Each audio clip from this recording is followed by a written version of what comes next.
ह्या आराधनाक हांव खुशयेन मात्र न्ही आशेवन येयल्ली कित्याक म्हळ्यार ह्या कामलायट पाद्राबांनी गेले 15 वर्सां जावन हे 40 वरांचे आराधना चलोवन व्हरचें जेजू आमकां दिश्टीक पडना जाल्यार अशें पर्सनली फेस टू फेस उलोवंक मेळना जाल्यार आमचें बगणां ताचे कडेन सांगून आमकां ताणें आपोवच्या ताच्या आपोवण्याक फाळो दिवन तांचे सांगात रावचें एक भाग म्हणून म्हाका समजता तशें त्या प्रमाणे वांटून हाडलां सगळ्यांक एक ऑपॉर्च्युनिटी दिवन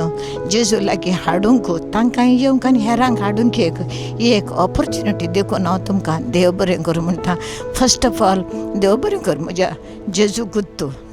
ताणें हांगा रावन आमकां आपयल्ल्याक आनी जेजू तुका हांव थँक्स म्हणटा आनी तुज्या ह्या पाशावांत हांव ह्युमन बिंग कशें पार्टिसिपेट करूंक जाता तें हांव करता. Thank you Jesus.